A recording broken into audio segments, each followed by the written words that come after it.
super happy to welcome back Paul Hodges, chairman of New Normal Consulting and publisher of the PH Report. Just want to say that the PH Report is a research partner of Forward Guidance. And if you stick around to the end of the episode, you can hear how you can get $1,000 off to this premium research product. Paul, great to have you back. How have you been?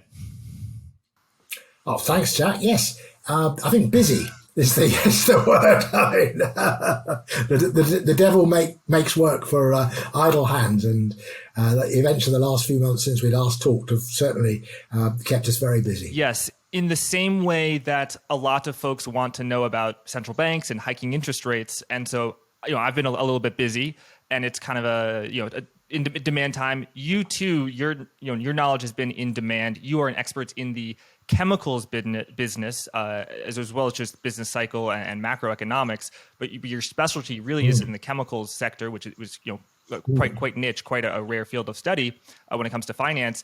And you are seeing some interesting things just going through the latest edition of the PH Report.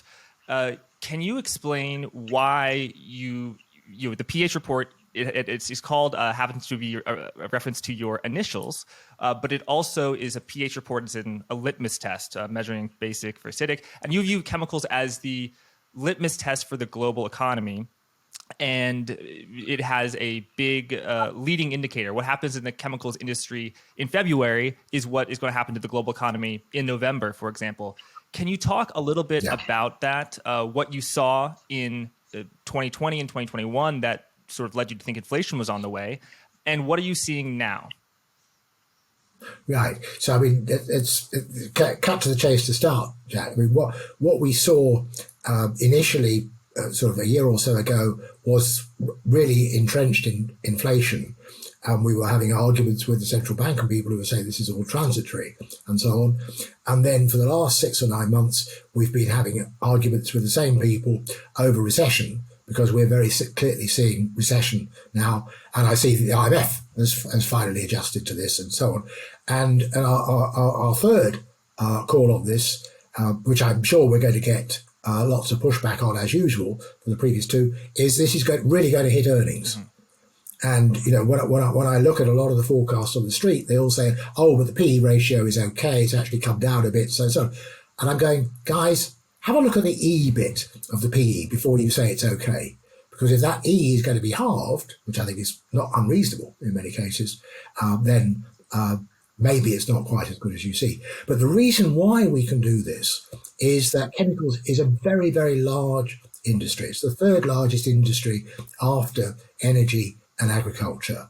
It's been going on a long time. Obviously, most chemicals today are made out of oil and gas, but before that they were made from coal and so on. So you're looking at an industry which goes into virtually everything in our daily lives. Everything connected with the screen that we're looking at and so on, everything in the offices, in our homes, carpets, curtains, pharmaceuticals, coatings, you name it, sort of thing, fertilizers and so on. We may talk about fertilizers a bit later on, because that's a disaster area, obviously. And so we see all of these industries happening in real time. They also go into every single country because we've been around so long. And then the other thing, of course, is that we're relatively early in the value chain. So if we all know that unemployment is a lagging indicator. People only sack their employees when they haven't got any business for them, when they've got, so on. So that it's a lagging indicator. But with chemicals, what we're seeing is the impact all the time of two things. One is what's happening on supply in terms of oil and gas, and also what's happening in terms of demand, in terms of what's happening with the consumer, particularly the consumer, because the majority of our activities goes into construction, into autos, into electronics. So very much sort of very close to the consumer. We see exactly what's happening. Walmart are saying something, or if Shell Oil is saying something, we're impacted by that almost immediately, one way or another. Right. So when companies have a lot of demand, they're buying a lot of chemicals because packaging, product, all these things require chemicals. So as you say, you're early in the value chain. Now chemical prices are falling. And what does that indicate to you about the global economy? And is the regional economies as well as the global economy, is it going into recession? I mean, how bad is it based on what you look? And please feel free to share with us some details just about the pricing of chemicals. Well, we partner with our friends at ICIS, who are the sort of leading players in this. And so in our chart that you used, you can see what they're recording from they've got 180 price reporters around the world covering most of the major products. And so what we're seeing there is that, and this is the most complicated sort of environment that I've ever seen. What we saw in March 2020 was suddenly everybody was locked down, and so they went online and they were ordering, stuff which came in plastic. And, if you remember, people were very worried about health and so on, so they wanted it to be wrapped in plastic in order to protect themselves from that. So there was a massive surge in demand for plastic of all kinds, and plastic is the main product we make. All the other things, but plastic is a main product here. So a massive surge there, and at the same time, of course, COVID meant that factories weren't able to run properly. And then if you fast forward a bit, we then got into complete supply chain chaos, where China, which was main source of many of the products that we buy, had locked down, went on to zero COVID, and so ships were unable to load. Then we got the ships loaded, but they couldn't unload at LA. I seem to remember it's about 108 ships were waiting to offload in sort of September last year. And so on. So, and what a purchasing manager did was, there's only one thing that a purchasing manager can really get sacked for, and that's a product. Because anything else, you might lose your bonus or whatever, but that costs the company a fortune. So, given that demand appeared to be so strong, given that interest rates were very low, purchasing managers did exactly the obvious thing, and they bought 2 or 3 times what they wanted. So if I was a purchasing manager and I was looking to buy, polypropylene, for example, or polyethylene or whatever, I would come to you and I'd say, hey, Jack, have you got some? And you say, yes, I'm not quite sure. Have you got some this week? Probably not this week, Paul, but I could probably manage some next week. Okay, great. Tell me how much you can give me. I'll buy it. And the price would represent that, as in the price would go higher. Yeah, well, because you'd obviously say, well, here's a mug coming along. He's desperate. I wonder how much I can charge for him. Normal laws of supply and demand. And I get the sense from you that you weren't quite sure that you would be able to supply next week, even though I just paid you this ridiculous price. So I go to, a couple of other people and order. But it didn't matter. As I say, interest rates were low and demand appeared to be very strong. And this, unfortunately, is what always happens in the chemical industry because of our position in the value chain, that we overlook the fact that what's really happening is 2 things. One is that people are building inventory, in this case, for perfectly sensible reasons, because it's very difficult to get hold of product. I have to get hold of it, therefore I overorder. And secondly, of course, as prices go up, so things become less affordable. And the data that we have from ISM and everything else, is all backward looking. It can tell you what was happening back in August and September. It doesn't tell you what's happening on the ground today. You have to go to Walmart for that or P&G. And so, to cut a long story short, where we ended up was we had a bumper amount of inventory sitting there, and we had very high prices and actually no demand.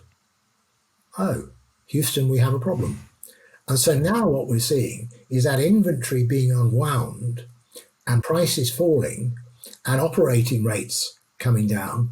And we're in a catch-22 situation now because of the high energy prices and because of the high interest rates and mortgage rates. What we're now seeing is that the consumer, we haven't got a level playing field anymore. So if you go back to 2020, you could argue that if everything was the same today as in 2020, we'd get rid of that inventory. It'd be a bad experience for us. We'd pretend to learn from it and so on, but life would go on business as usual sort of thing. But it's not going on business as usual because consumers are having to pay a lot more for their mortgages if they're moving, and they have to pay a lot more for their energy, and their gas and so on.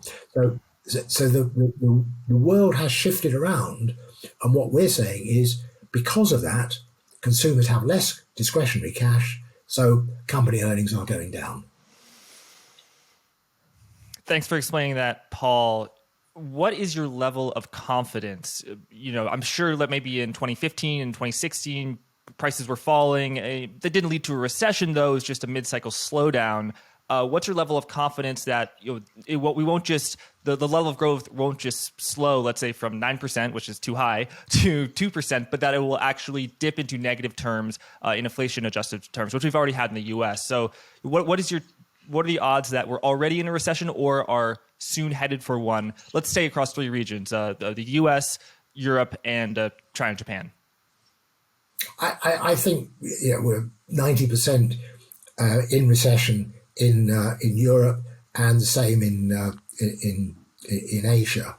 We had a couple of weeks ago in Berlin, in Germany, the European Petrochemical Association annual meeting, and about 3,000 people turn up for that around the world. We had a full team there of people, so we had lots and lots of meetings during the week, and the tone was.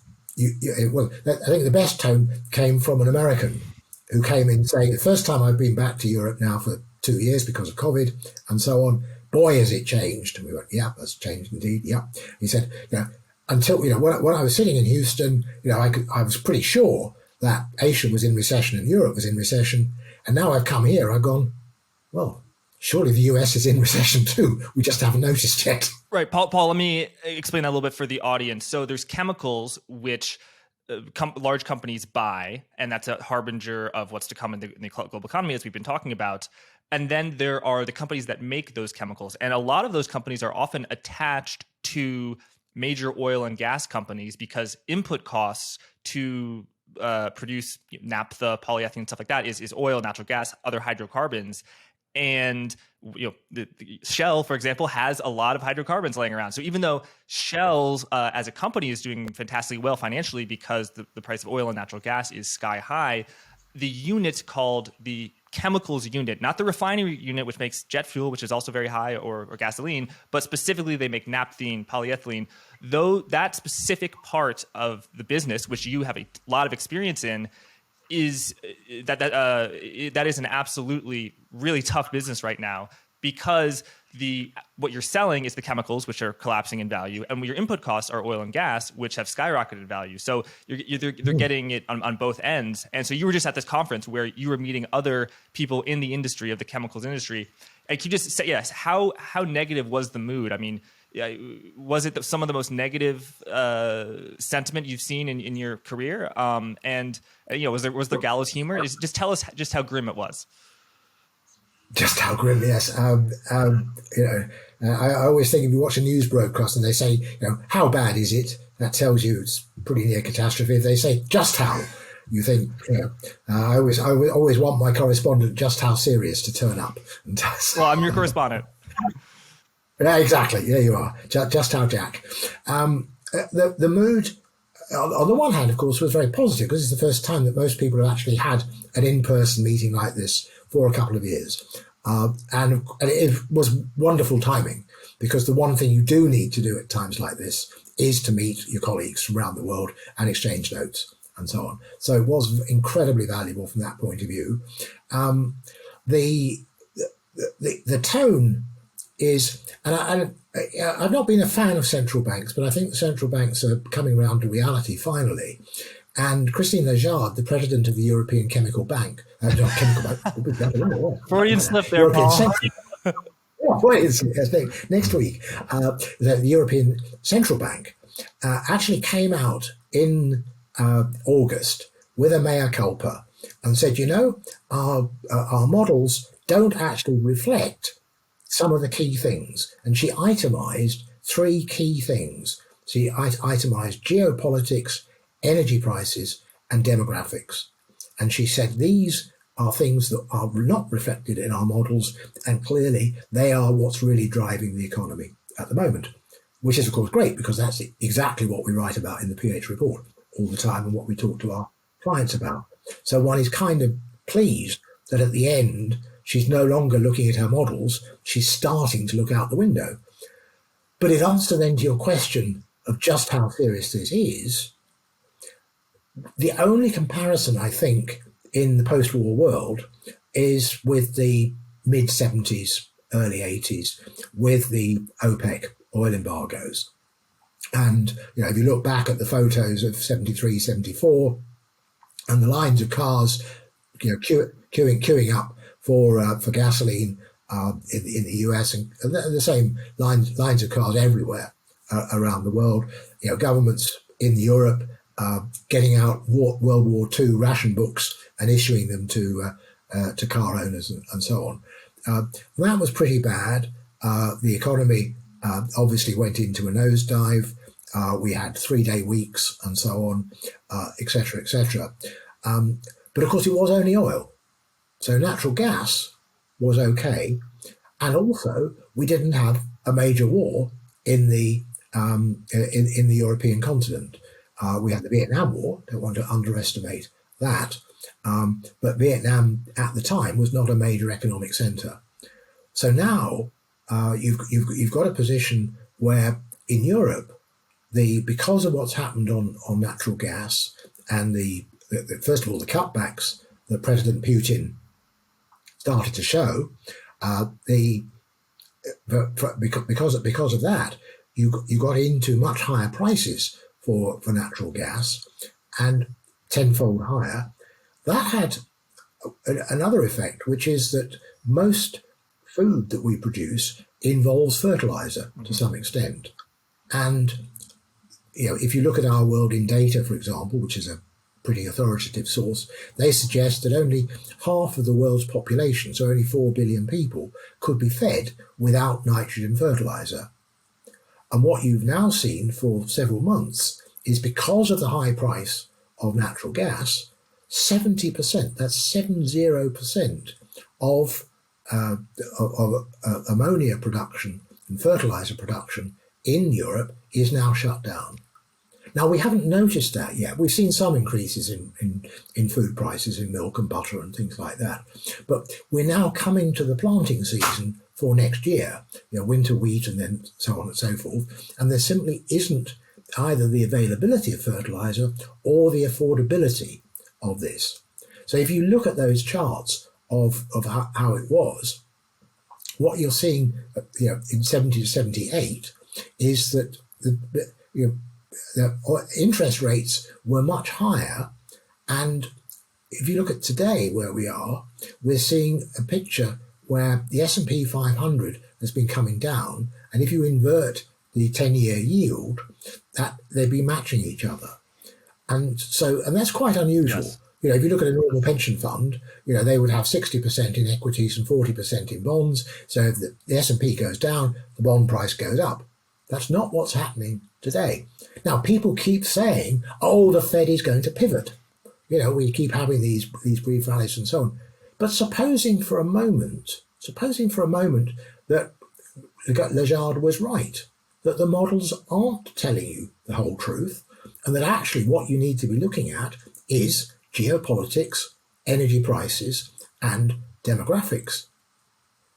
What can the Fed do to restore fertilizer production in Europe? What can the European Central Bank do to restore fertilizer? I don't think they can do very much.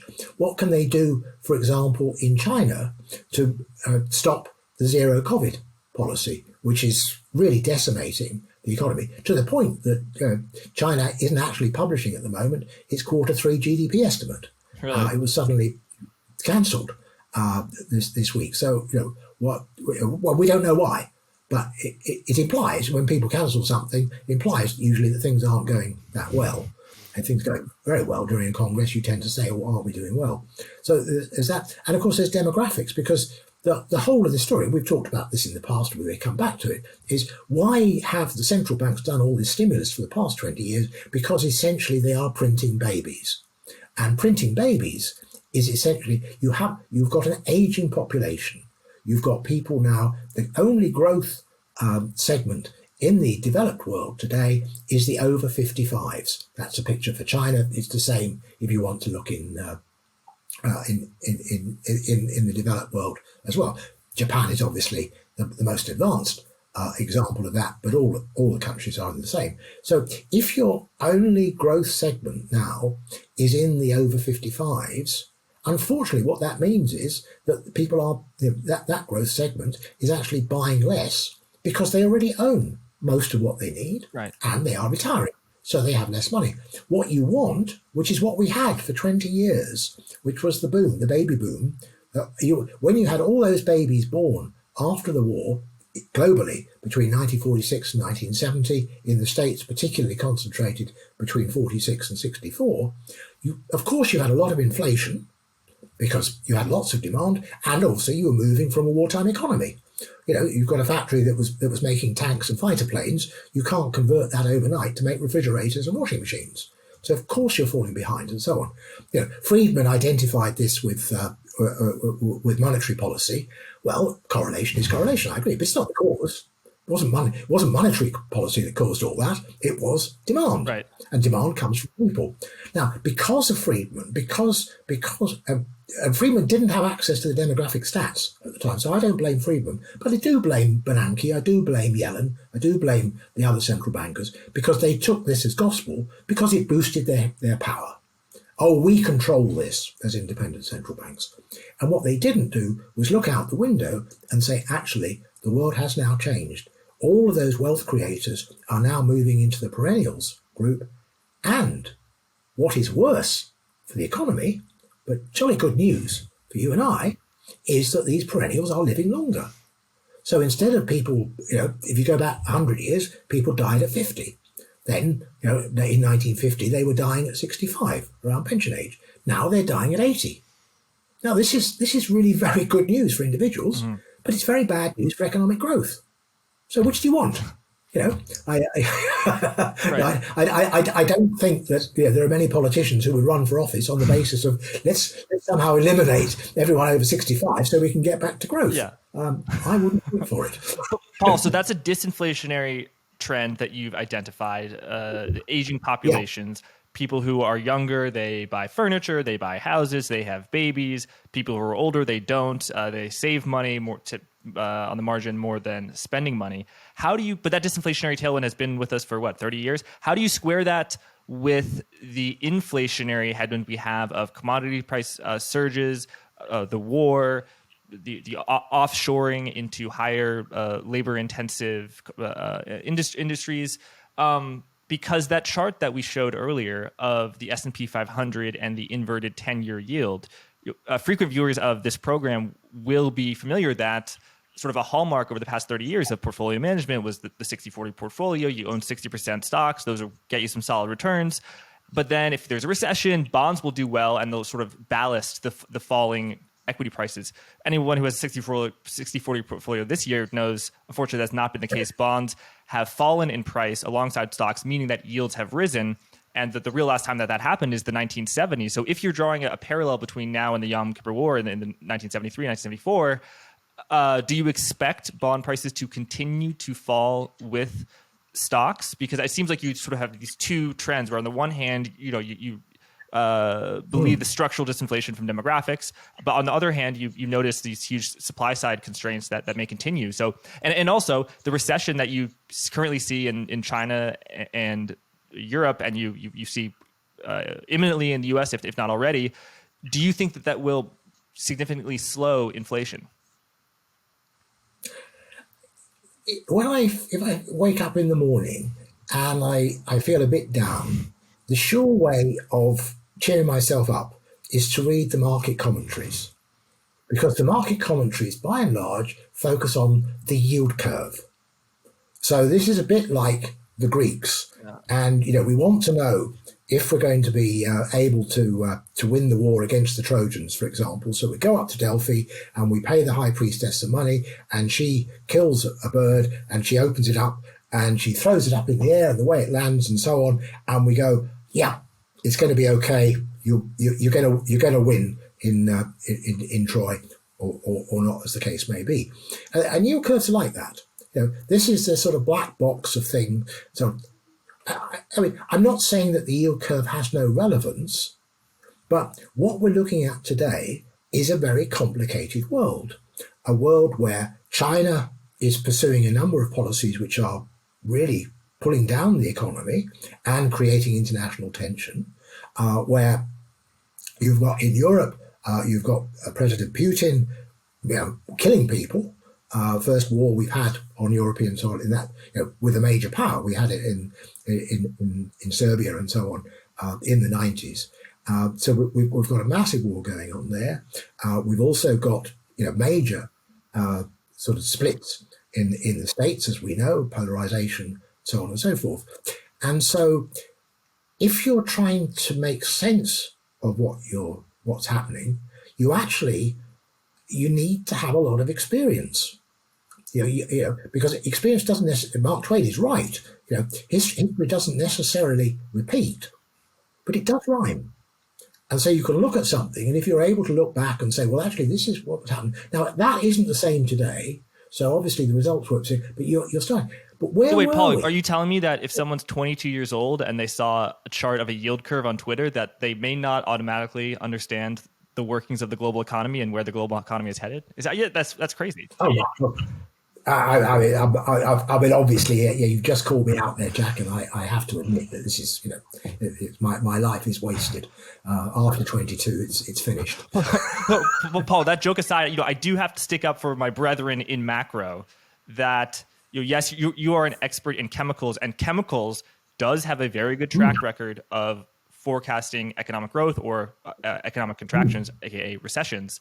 I have to say, so does the yield curve. If people were to go on Fred.com, the St. Louis Fed, where they find, look at the 10-2 inversion, and then anytime it goes negative, that's 12 to 18 months before a recession. So the yield curve, 210 yield curve inverted earlier this year, leading some commentators to say we're in a recession, when actually that was incorrect. That shows that a recession is 12 to 18 months away. So that's why I think, we're rapidly approaching a recession in the U.S., but probably not one already. And my view was strengthened when I saw U.S. bank earnings earlier this week.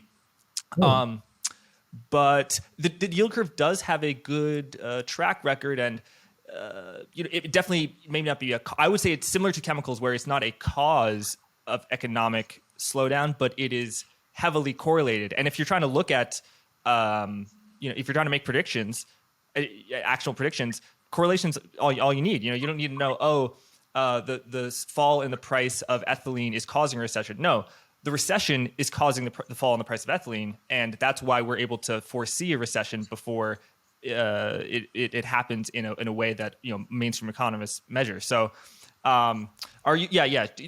Describe. Do you think how do you estimate the track record of yield curves forecasting recession? To me, they seem pretty good, with the exception of the 1970s, because central bankers didn't pivot in the 1970s. But to me, the yield curves, has a pretty good track record. What do you think? Well, I'm in a position of saying yield curves have a reasonable correlation with what's going on. But if you're doing macro, and we do macro, macro to me is more than analyzing yield curves, because your 22-year-old can do that, and 22-year-olds can be right. There's no argument about that. So what you've asked now is a really pertinent question, which is, how do you balance the fact that we've lost the demographic dividend now? We haven't got a lot of demand, but at the same time, it appears that we've got a lot of debt, which is a big headwind, that our central banks have finally given up on stimulus. And so they're trying sort of one way or another to actually reverse what they've been doing for the last 20 years in terms of printing money and printing babies and so on. How do you balance that with the geopolitics that we've got? And how do you balance that with the energy prices? And this is not easy. And, I think what we try to do is we try to, identify what we think are, at the time, the key issues. And then we give you our logical view of this, and we give you a conclusion. And what our clients tend to say to us is, it's particularly valuable, particularly when I get to your conclusion and I go, and I splutter in my coffee. This is, or say to my friends at the water cooler, what a load of rubbish this is. Because we set out the logic and we divide it up into different sections and so on, you can go through. And obviously, if you're an investor, if you're a corporate, you have access to information that we don't. And so I quite accept that you may well go back through the logic and say, I can see why they say that, but actually they're wrong. But what we also find, and some of our clients are some of the largest companies in the world and largest investors, is they say sort of somewhat ruefully, sometimes we can't find anything that you're wrong. We do have access to the best source of information in the world, but actually you've been right. And so that's our value. So we're not trying to replace individuals and their understanding of what's going on. We're trying to add to it. And one of the ways of adding to it is to say things which are logical and make sense, but which can be challenged. That's how you learn. And we're very happy. If we got things right 100% of the time, I'd know we weren't doing the right things. Right. And Paul, perhaps if the yield curve was indicating something different than the chemicals, you and I could have a little bit of a show off where, the chemicals industry is indicating X and the yield curve is showing Y. You certainly would sort of win that show off. But I'm actually grateful. To me, the yield curve and the chemicals industry are screaming the exact same thing, which is that a recession is imminent. And sort of the chemical prices are falling. And I want you to give some more details on that. The yield curve has remained inverted for many months. And the way I sort of think about it is when short-term yields are higher than long-term yields, that means that there are a lot of people who want to borrow short, i.e. companies need a lot of cash and they need it now. That's a sign of like a liquidity crisis, a sign of people just need money. At the same time, people don't really want to lend short-term because they think that inflation and growth will fall. So they want longer-term securities on a relative basis. Look, if you had bought in TLT or the 30-year Treasury, or heaven forbid, the 30-year UK gilt, that was those investments have deteriorated significantly in value. However, it is the fact that short-term rates are now higher than long-term rates, and even though losses on the long-term has been bigger, just because they have more interest rate risk. So I would say that the yield curve and the chemicals industry are screaming recession. So as a macro investor, it's all I think the strength of your view can be strengthened when you're getting the same signal from multiple reliable sources. Paul, because on this video we're sort of launching the PH report as a research partner with Forward Guidance. So folks who would want to get into the PH report would be investors and institutional funds who have a need for deep knowledge of the chemical industry. Let's get into the ethane, naphtha, polyethylene margins and just what it indicates. I mean, what do you think happens with the production of chemicals? Do you think there will be some chemical companies to go bankrupt? I mean, Shell just put a third quarter release saying that its margins, for example, for the third quarter are likely going to be negative $27 a ton compared to positive $86 a ton. Is there anything in your career you've seen that's been as bad as this? I mean, and what do you see going forward? The parallel is with the early 80s when the chemical industry ran at a loss for 2 or 3 years, largely because, as you were saying, it's closely connected with oil and gas. So if oil and gas companies are making lots of money, they still have to sell their naphtha or their ethane. And so that has to go into the chemicals market. And it means that even if chemical demand is down, those companies still have to run. And that's the critical thing that we're now seeing. If we look at margins for the major polymers, for example, what we're seeing around the world is that they went weak first of all in Northeast Asia because of what's happening in China.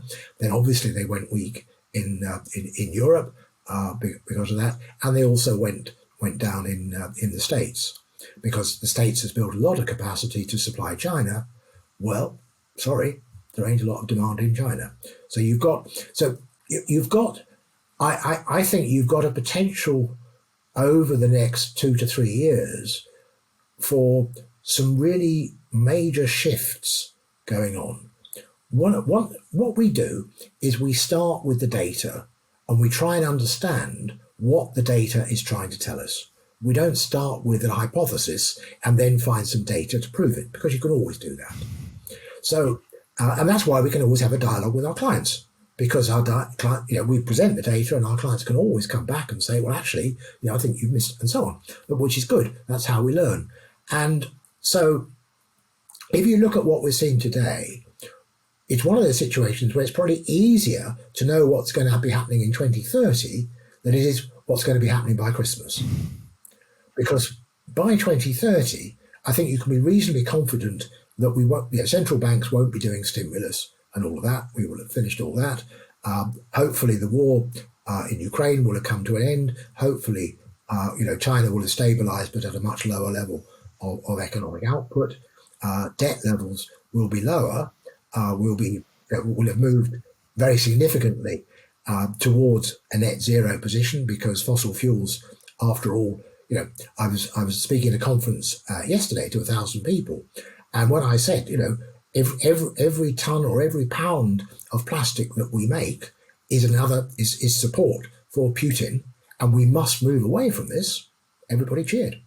And I think we cannot possibly want to continue living like this. So Putin has really done wonders for the net zero, because whether or not you believe in climate change, or whether or not all those things, you cannot possibly allow yourself to continue to be dominated like this. This is impossible. So we kind of know where the future will be, and that will be quite different really from today. But of course, the interesting thing is, how do we get from there to here, which I think is the nub of your question. So we've got at the moment inflation, we've got rising interest rates. At the same time, this is probably a bit controversial, we have a surplus of housing, because the housing markets around the world, I did a blog post about this at the weekend, the housing markets have been a speculative area now for 5 to 10 years. And you take Airbnb as the classic. You're a landlord, you've got some tenants and so on, and hey presto, you think, okay, I know how to be a landlord and so on. Now I've got an even better bet, because I don't have to worry about getting rid of tenants, if they don't want to go or anything like that, and evictions and all that sort of thing. And I can charge short-term rents much higher than I could get from the ordinary worker in an office or whatever. And so, I've got a bit of servicing and so on. So I buy an apartment, and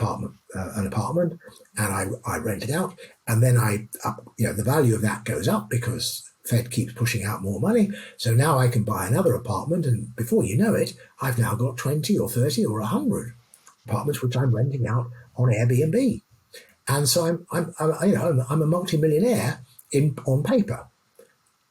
But what happens when the economy turns down and the consumer discretionary spending turns down? Well, obviously not so many people decide to go with Airbnb anymore. Or they do go, they go at lower rates.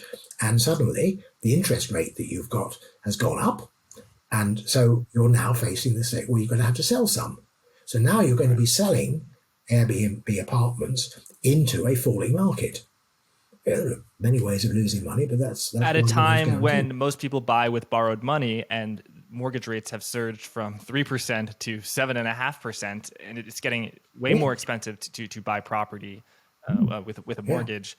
The only problem, Paul, is that even if we start to see month over month disinflation and then see month to month deflation, you won't start to see year over year deflation or disinflation until maybe the spring or summer of 2023. And that is when Jay Powell will be able to have the Washington Post headline saying inflation solved, Fed can now ease once again. So just because we may reach peak inflation as you I think you indicated, does not mean that the Fed pivot is anywhere soon coming. Well, I'd slightly amend that, Jack, because I don't know when we'll meet peak inflation. Right. You see, I don't. If you take account of the factors of geopolitics and energy prices, unlike demographics, they are pushing you in a higher value, because the breaking up of supply chains, for example, what does that do? There were many things about China becoming the manufacturing capital of the world, but the principal one was that it kept prices down for the consumer. Right, Paul. It So destroyed just to sort of hone in on this, because you see short-term inflationary pressures remaining, do you think that year-over-year inflation in the U.S., which is 8%, or in Europe, which is 9% or 10%, do you see that close to peaking? Do you see us in an age of secular inflation that lasts a year or more? I know there are folks that say, no, we already have deflation in the system, and deflation is the world's biggest threat. I actually saw investor Kathy Wood at a speech yesterday, and she said exactly that. It doesn't sound like you're necessarily in that camp, but if a recession is coming, doesn't that mean we're going to have disinflation, right? No, I mean look at what happened in the 80s, the early 80s. We had inflation in double digits for several years, even though the world economy was in recession. Right, in so the U.S. they're at not least, connected. inflation fell quite sharply. I think starting in 1981. But Well, it was still. I mean, it began to come down. true. But you were at 14% or so, and over 5 years you came down to a sort of 7 or 8% level.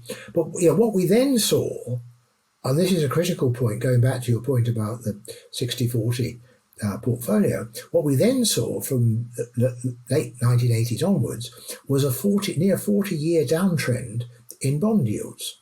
So the 10-year bond came all the way down to somewhere near 0.36, somewhere near zero, if you like. And it was coming down in tram lines very nicely. So it was always making lower lows and lower highs. And then in the last 6 or 9 months, it started to make higher highs again. Yep. Now, it's early days. But all I'm saying is, I don't think, as someone's been doing this a while now, I don't think I know what's going to happen next. I mean, if we just take the Ukraine, right? What we've seen is Russia has, we believe, blown up the Nord Stream pipeline. It's now blowing up the electricity power stations in Ukraine, and its army is not very good, as we know. But really, Putin, from the behaviour in Syria through to the Crimea and so on, doesn't really care about that. Right. He's on a mission of destruction. Paul, I just want to say you're absolutely right. And I'm just rereading the Bankers Who Broke the World, one of my favorite books, and it goes to show how there's massive inflation in World War I. War is inflationary, and heaven forbid, I really don't hope that the war in Ukraine lasts for as long as World War I lasts. But World War I, inflation was very big and bond yields rose. But if you're someone who bought yields had surged from 1914 to 1915, and you said, I'm going to buy TLT because it's down 30% and it's broken the trend line, you didn't want to buy TLT in 1915. In fact, I mean, according to this book, it basically changed British society forever, because there were so many wealthy sort of gentry aristocrats who had a lot of money, and they owned fixed income instruments, unlike the more urban capitalists and entrepreneurs who could pass on the price by raising prices. So, yeah, I think that you're absolutely right. There's a tremendous amount of uncertainty. So, and Paul, I appreciate the fact that you're open about the fact that you don't know. Your level of confidence is not certain by any means in fixed income. However, Paul, it seems that you have a much higher level of confidence with regards to the fact that the world's headed into a recession. So it's the global recession that's about to come.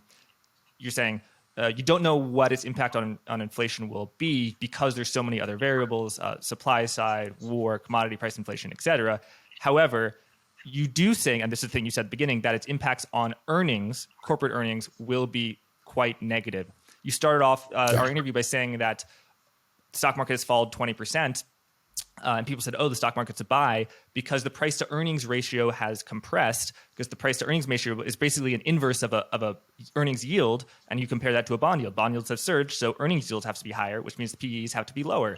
So the P's have gone down, but the E's really haven't yet so far. And you see that on the horizon. So can you speak to your thinking on how in a recession earnings tend to go down. I mean, that is a seemingly obvious statement, but it has a lot of nuance I'd love for you to explore. Well, you see, what we've had is for 20 years what was originally known as the Greenspan put, and then became the Fed put, where the central bankers decided that they could always intervene to keep the stock market rising higher. And in 2010, Bernanke came out famously with his trickle-down statement that said, as long as the market keeps moving up, then that's going to, in the end, benefit the wider economy. Not much evidence of that. It benefits the people who own stocks and shares, which isn't most people.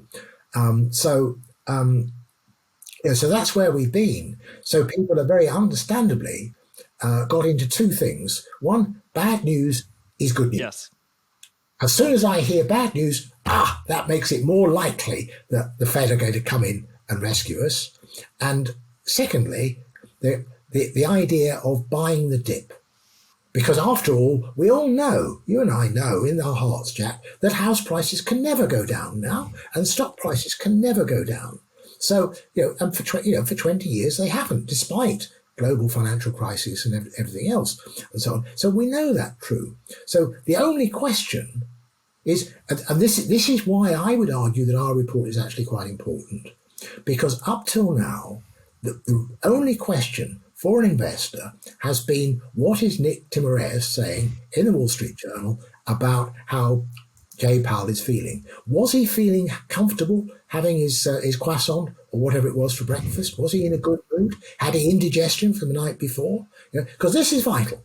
Because now I know if he's going to get to a certain point, he will tell Nick that, don't worry, we're now going to come in and we're going to do more stimulus. And we are the great people. These 12 people, they're wonderful. Sort of almost like Jesus and the apostles.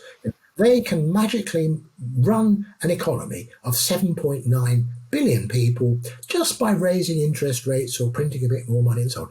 I mean, it's a wonderful idea, and they've convinced a lot of people that it's true because they have gone in temporarily and done it. Now, what I'm arguing is that all good things come to an end. And this one has come to an end. And this is why Christine Lagarde's comment is so important. Once you get geopolitics, energy prices, and demographics to be recognized as being critical, well, actually what you're doing with Fed watching now becomes irrelevant.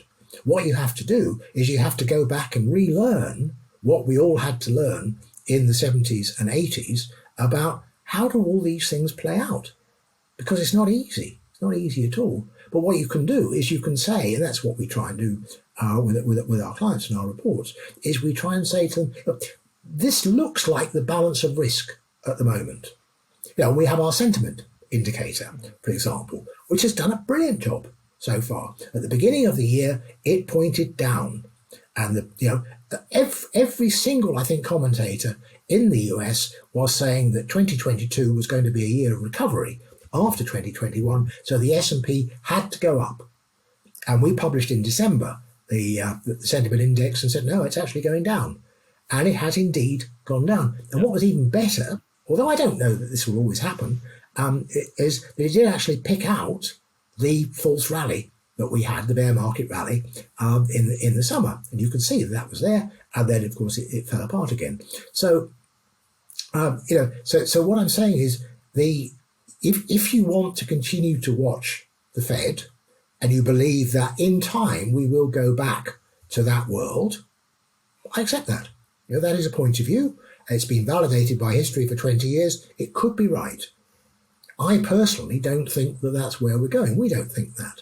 We think there are these other avenues and issues which we need to think about. And if you need to think about those, then we are one of the sources of information that you can get, which is unbiased and impartial. We are independent. We don't have to tell you to something. We don't have a big brokerage firm that needs orders in order to survive. We don't have buildings on Fifth Avenue that we have to pay lease on, and things like this. So our costs are deliberately low, and we give you what we think is the honest truth. As I say, we can be wrong. You have to make a judgment about that, but why wouldn't you want to make a judgment? Because that's the world that we're moving into. Yes, Paul, I would say that your track record and the PH report's track record for understanding and predicting, foreseeing the global economy, as well as asset prices, has been very, very good for as long as I've been following your work. Paul, two questions. One, will central banks continue to hike interest rates or even start to cut interest rates if there is a severe recession but inflation remains high due to supply constraints, the war, etc.? So question number one is, should they? Question number two is, will they? Well, if you go back to fundamentals, what have central banks got to do with interest rates? If you go back, the guy who wrote the textbook, Walter Bagehot, 100 and something years ago, said the role of the central bankers is to be the lender of last resort, and when things go wrong, to lend at penal rates of interest to those who've messed up in order to discourage them and others from doing it again. Now, what has been the role of the central banks over the last 20 years? It's been to reward those people. So it's brought down interest rates, it's printed more money, to the direct opposite of everything that central banks were supposed to do. I mean, if you go back, the famous phrase of the central banks was, the central bank are supposed to take over. William McChesney Martin, when he was president of the Fed, or chairman of the Fed, said the central bank's job is to take away the punch bowl as the party gets going. Whereas what the Fed has been doing for the last 20 years has been refilling the punch bowl. You haven't had enough yet, Jack? Here, have another. Buy, and so on. And so my question to you, and it is a question, it's not, I don't have an answer, is if we are going to change from that environment, how does it happen that we go from a stimulus-based, debt-ridden economy to something that is now actually based on normal demographic growth and normal organic growth, if you like, in demand? Are we magically able to go from here to there, or do we go down into a valley and we come back up? What I fear is that the mess they've left us is such a mess that we will actually go down into a valley and we'll have a pretty tough time, payback you might call it, but a lot of people didn't get much pay in the first place to get paid back on, and then we will come back out of it. So I could definitely see a situation where we see interest rates going higher, because inflation could well stay higher because of supply chain problems, because of geopolitics, because we've got a war. As you say, wars are inflationary and so on. And the thing we haven't really touched on, but what's happening with food prices? Mm-hmm. If you ask me, what is the one thing that this war could do that would create inflation this time? It's what's happening to fertilizer and food prices. Because it's not just me, and I'm very complimentary at the moment of the IMF and the World Bank and people like that, which I haven't been in the past, but credit where credit is due. They came out very early in March and they said there's a minimum of 80 to 100 million people facing famine because of what's going to happen to fertilizer. And billions of people will suffer. And we're already seeing the first signs of this. So if we can't get proper crops planted, winter wheat and so on, and we can't get the summer crops harvested, that we haven't seen that in the supermarkets yet, to a large extent, because we've been eating last year's crops. Mm-hmm. But you look at also meat and so on. You have to feed your animals. Well, if you can't grow the feedstock for your animals, you can't. I mean, I was talking to an Irish farmer who was saying, we're killing off our pigs and we're not having any new ones because we're losing 30,000 euros per pig now on the total cost if we continue. And we don't know how many of those decisions will happen like that, but I fear it could be very significant. So that's why I think that, I don't know, but I think that the thing we need to watch is what's happening to food prices, because if food prices go up, then inflation will go up, irrespective of what the Fed is doing. And I can tell you, if food prices go up, the politicians are going to be pretty upset, the voters are going to be pretty upset, and they will want something done about it. So at that point, you will see the Fed having to hike. And you say, oh, but we're in a recession, the Fed can't hike, stock prices will go down, house prices. Yes, but food prices are more important to anybody than stock prices or house prices. So that's the kind of thing that you've got to really watch out for. And we haven't ever had to watch out for that before. So there's no track record here. Right. And your friend who's a farmer, he's not raising more pigs. We're not going to see the Irish citizenry is not going to see that in their pork CPI until what? March of next year or the summer of next year. I'm not going to pretend I know the pig life cycle and everything, but so it's kind of baked into the cake. And yeah, I mean, corn, so much of what goes into corn is fertilizer price. And the less wealthy the country, the more they spend on food, and the bigger percentage of their food comes from the actual vegetables themselves, unlike, Wonder Bread in the supermarket, which has a lot of labor and plastic and stuff like that. What was I going to say? Oh, so Paul, that's food. What about energy? The oil markets from mid-spring have been on a downward trend, which has given politicians a respite, so that U.S. President Joe Biden, his press secretary, can go out and say gasoline prices have fallen 100 days in a row, and that is correct.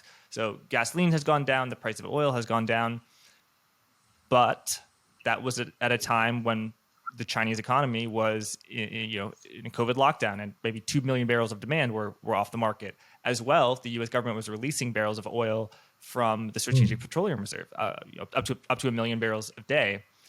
What do you think about the price of oil? Because if we have another energy shock, that could be really bad.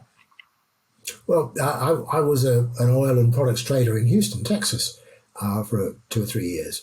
And so I've always followed this market very closely.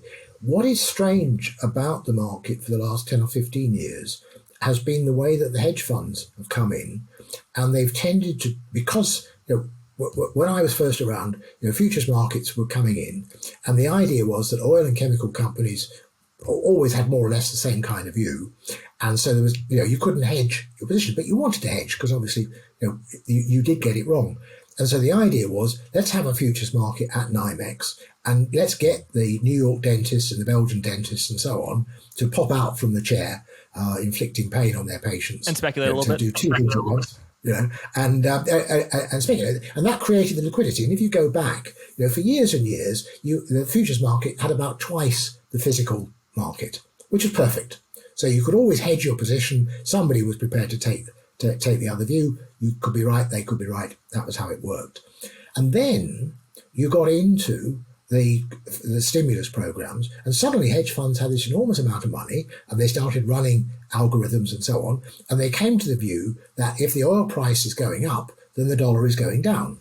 Oh, that's great. Now we've got a hedge position here. So they would, if they decided to buy the dollar, they would sell oil, and if they decided to, the other way around. And so for a long time, if you go back to 2014 or so, the oil price peaked at $125 or something, but there was never a shortage, never ever a shortage. It was purely the hedge funds selling dollars and buying oil, right? And then the bubble burst, and the oil prices we know in 2015 went down to $30. Mm-hmm. But and kind of life continued as normal. What we've seen in the past sort of 9 months or so, year, is that the hedge funds and the volume is 10 to 15 times physical. So it's not 2 times, it's not a benign 2 times where, I've got a view, you've got a view, we're trading between each other, but there's 15 of you and 1 of me as a physical guy. So you overwhelm me.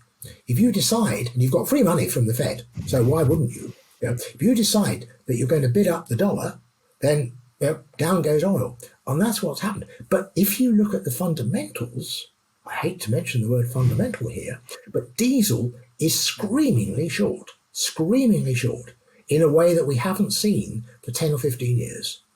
So now we have a genuine crisis of demand. And the energy correspondent at Reuters, who's very good, I would advise anyone to follow him, John Kemp, is saying consistently, the only way that we will bring this back into balance is through a recession, because we can't make enough diesel given the configurations of refineries.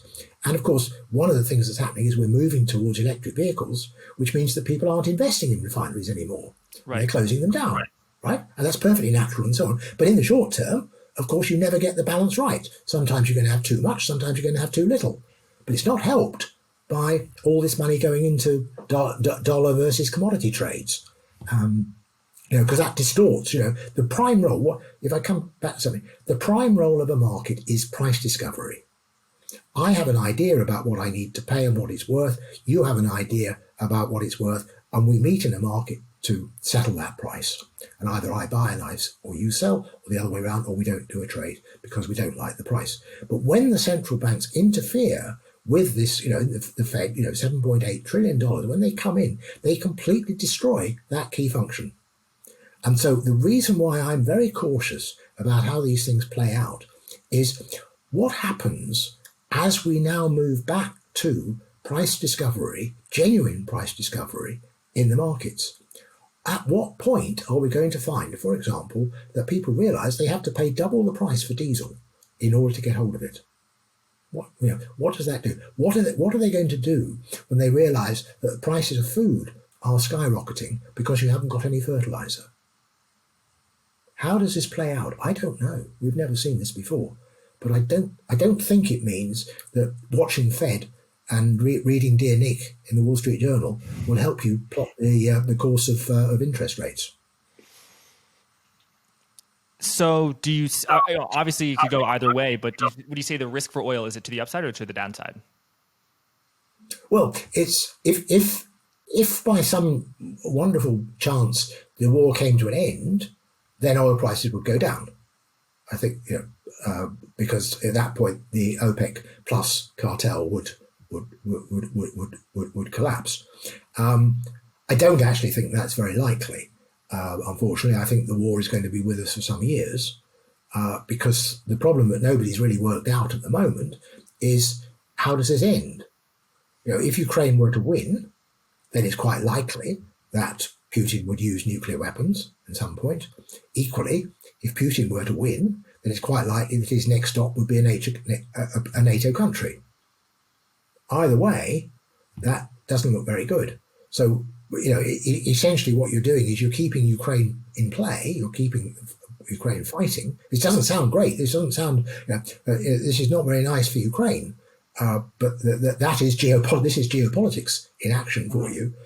Western world's point of view, we don't want Ukraine to lose. We're actually not sure that at the moment we can help them to win, because the consequences for that, of nuclear escalation are real. And the fact that we don't want to talk about nuclear escalation doesn't mean that it could not happen. And what about natural gas? I remember there was a time earlier this year where you were quite optimistic about German Chancellor Olaf Scholz's plan to import a lot of liquefied natural gas, invest in green energy. I know there's been a lot of work on the nuclear front as well. Interestingly, as of a month ago, I think European storage of liquid natural gas was actually high, meaning, what are you talking about? Deficit. There's actually a surplus. But that's why the price was so high, was because they were buying like mad in the LNG market. Yeah. How do you think that Europe will sort of weather, no pun intended, this winter? And how do you think commodity prices will go out? Specifically natural gas, like TTF, Dutch natural gas per megawatt hour, but also electricity prices, but also coal, for example, where people are the price of coal has absolutely skyrocketed. And actually, if you compare the price of oil to its sort of BTU equivalent in coal and natural gas, I think oil is quite cheap. How do you see, has your prognosis for the Europeans' ability to weather the lack of Russian supply has it gotten better or worse over time? What's your outlook now on how Russia, in particular Europe, in particular Germany, will be able to handle this winter in the energy? I mean, I think that, and thank you for reminding me about my comments on Scholz. I think that Scholz has actually done very well indeed, considering, he came into power in December and this happened at the end of February. And what impressed me about him was that within a couple of days he was there and he was articulating his policy and so on. And he wasn't going on holiday or anything else. He wasn't on holiday. He was out there buying natural gas. And he set a very clear objective. President Macron in France, the same. The European Commission, they worked together incredibly well, and they got, they said, look, we've got to get this storage filled. So we have now got very high levels of storage in key countries like Germany and so on. Not so much in Eastern Europe, because unfortunately the pipelines all come from Russia, and there isn't a way of getting that there. In fact, we're kind of overbought at the moment, in that. Apparently, Reuters is reporting to this week that we're actually seeing lines of LNG tankers lining up outside ports because there isn't enough capacity to discharge them, and that's it's one of the things they've had to buy LNG vessels in order to discharge LNG into the LNG vessel so that it can then go into the storage pipeline. Because LNG is liquefied and you have to turn it back to a gas. We won't go into the detail, but it's not an easy thing to do, and there aren't that many systems set up to do it. So yes, the price has come down, but the question that we don't know the answer to is a bit like the question of the hurricane season in the States. We get a forecast from the NOAA at the start of the hurricane season that says it's going to be a big season or not. This year they were slightly worried about it, but actually we were kind of lucky. Well, yes, we were lucky, but if you were in certain parts of Florida, you weren't lucky, sort of thing. At the moment, what we're really looking at is, are we going to have a hard winter, in which case we'll just about get by. But the issue you've got here is that 70% of natural gas demand in Europe, roughly speaking, is for industry, and 30% is for domestic consumers. And there is no mechanism for shutting off domestic consumers. If you've got a factory, you've got a pipe, and you can turn the valve and you can say, sorry, Jack Farley, Inc., you're not getting any gas, right? But you can't do that to Jack Farley at home because there isn't you're going to have an individual person going round the subdivision, turning it all off and turning it all on again, which is clearly impossible. So what you're reliant on is the experts tell us that we need a 20% reduction in overall demand. And what we're seeing is a very positive response from the general public, that they see if they use, so we turn the thermostat down, we don't have so many hot showers, we do all the things that make our lives slightly uncomfortable, but overall we stay at a basic level. Because if we had a very hard winter, let's not anticipate too much, but just what's the worst side? So if we had a very hard winter, then large companies like BASF, which are 50% dependent in Germany and Ludwigshafen on Russian gas, would have to shut down because there wouldn't be the gas available. And this has been on the front page of the Wall Street Journal in the summer, that they've been conscientiously planning for this. And if that happened, then the entire German economy would take a tremendous hit, because for all the reasons we've said, chemicals made at that site, which is 7 kilometres, nearly 5 miles long along the river, it's a vast site, largest site in the world. That if that site had to shut down, the knock-on effects into the rest of the European economy would be enormous, and job losses and so on. So while we hope we don't go there, it's not something that they have overruled, and not something that the German government. We don't know. We have to accept one of the things about this world is that we don't know what's going to happen to the weather. We can cross our fingers and toes and do everything we like, but it's not, we don't know. And what we do know, that the great thing that Scholz and Macron and the Commission did was to force Putin to play his hand early. So what he obviously planned was, first of all, he thought he would just walk into Ukraine and take it and nobody would bother him. And then he thought, well, they won't take any hard decisions or anything else. I'll get them when we get to October. I'll suddenly announce in October, that's it, guys, I'm shutting down the pipeline. But they actually forced him to start doing that in the summer. And so they actually got public opinion. It wasn't any more warning that this might happen. public could see that it was happening. He actually got desperate enough that he blew up the pipeline, and so on. So you can see that the public is now aware of what's happening. They're aware that they have a crucial role in this, and they are playing that role. So Right. how it works out, I don't know, but we've had very, very positive leadership, which has been great. And how severe do you think the recession will be in Europe? Do you think it will be worse than the one in the U.S.? Because I just pulled up the Germany manufacturing PMI, and in March of 2020 and in 2008, it reached low 30s. A reading under 50 is contraction. A reading above 50 is growth. During a mild recession, I guess like it had in 2012, PMIs that was in the low 40s. I mean, how bad do you think this will be? Do you think this will be on the level of 2020 or 2008? And then also, because of that, I mean, are you more bearish on European stocks than you are on American stocks? Well, the way I look at it is that Germany has become an economic powerhouse, not because of domestic demand, because it's actually one of the oldest populations in the world. Germany, Japan, Italy all go together, median age is around 45 or so. So well over the hill, if you like, in terms of demand growth and everything, but because they've had very cheap Russian gas. So if you have very cheap energy, as we've seen with the States in the past, you can generate growth because you can sell. So Germany's main market has been China. So logic tells you that China is slowing. 29% of China's economy is real estate. That is clearly in decline. 20% is exports. That is clearly in decline. So not a lot of prospects for Germany in China anyway, or for anybody else for that matter. And at the same time, you've got this major pressure on prices and employment. So the logic would tell you that there is considerable downside risk at the moment. What I notice also, and this is important for the States, is if you look at the retailers, the split of retail, everybody goes to shops.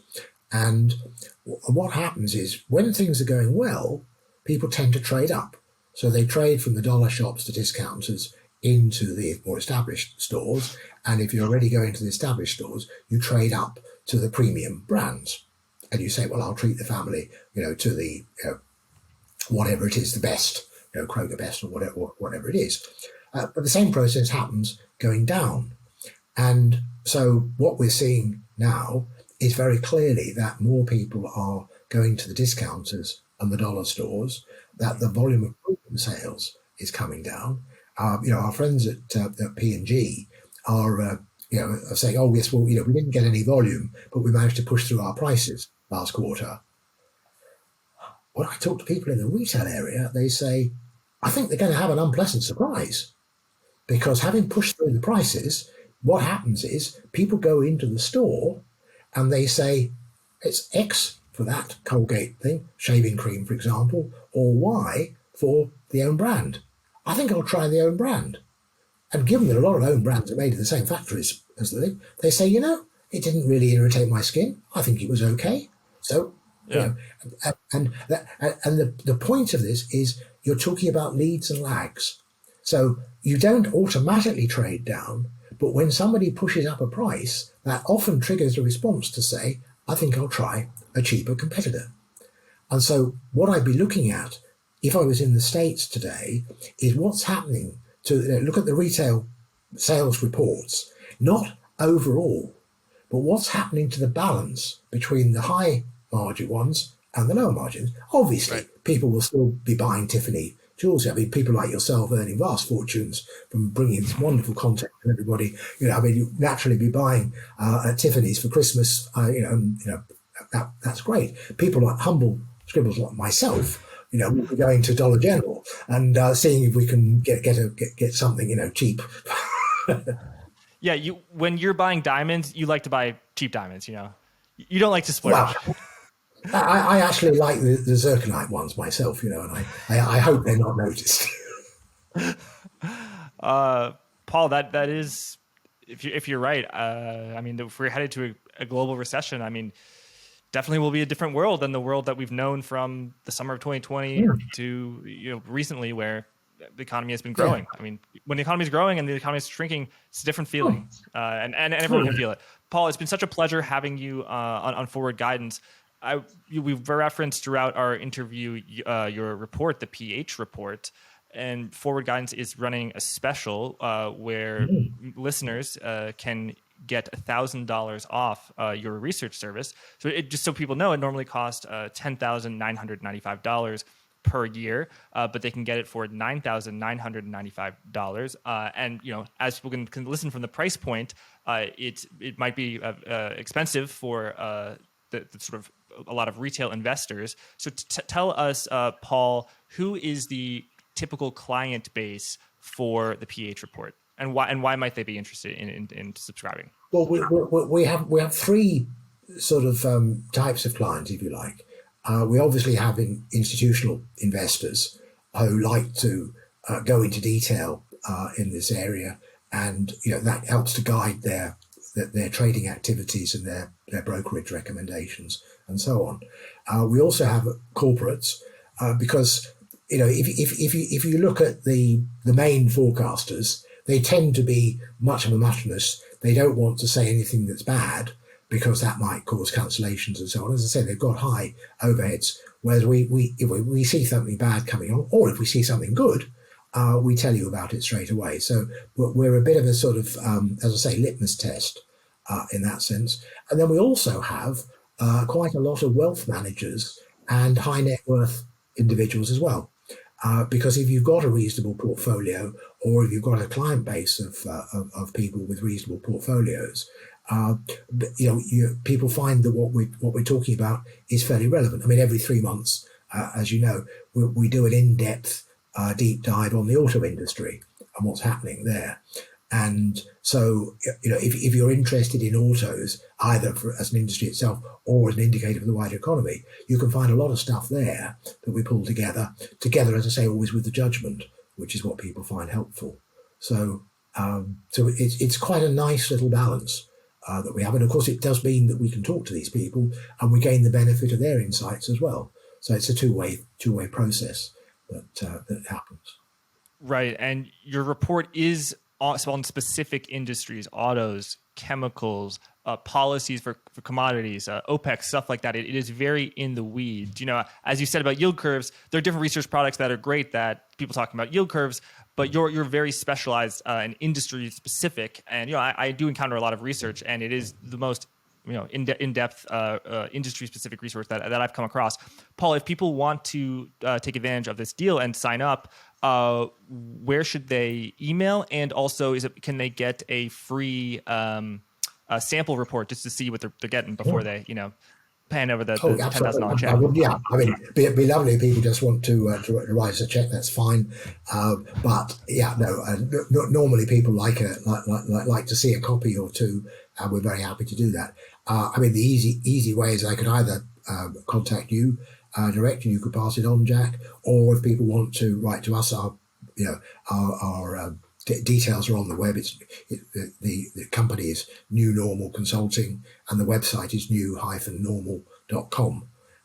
So if you go there, there's an opportunity to, you can read some of the free stuff that we have, like our blog and so on. That gives you a bit more of a taste. Right. And is there an email address? So if people want to reach out to me, they can reach out to me at jack@blockworks.co. Is there an email address that people should reach out to the New Normal? So for me, it's p.hodges@new-normal.com. Wonderful. And we will add those email addresses in the description and links, so you can click the link and get that free sample. Paul, it's been a total pleasure having you on Forward Guidance. Thanks so much. Looking forward to doing this again soon. Yeah, well, it'll be interesting to see where we are in 3 months' time, won't it? It definitely will. Definitely will. So if you look at the pace of change of where we were 6 months ago and where we were last time we talked and where we are today, you have to say that there's stuff going on today at a really accelerated pace. And, I think you're doing, if I may say so, I think you're doing a great job, Jack, in keeping everybody up to date on all this. Oh, thank you, Paul. I really appreciate that. Thank you so much for watching. A few housekeeping items before I let you go. subscribe to the Blockworks Macro YouTube channel so you don't miss another episode of Forward Guidance. You can find Forward Guidance, the podcast you just listened to, on your favorite podcast app. That's Apple Podcast, Spotify, Overcast, Podbean. That's Podbean as in, on this pod, I've been saying that the Fed pivot is still far away. In addition, please check out today's sponsor. It really helps the show. Link is in the description. Finally, Blockworks is looking for a video editor. Go to blockworks.co/careers to learn more. Thanks for watching.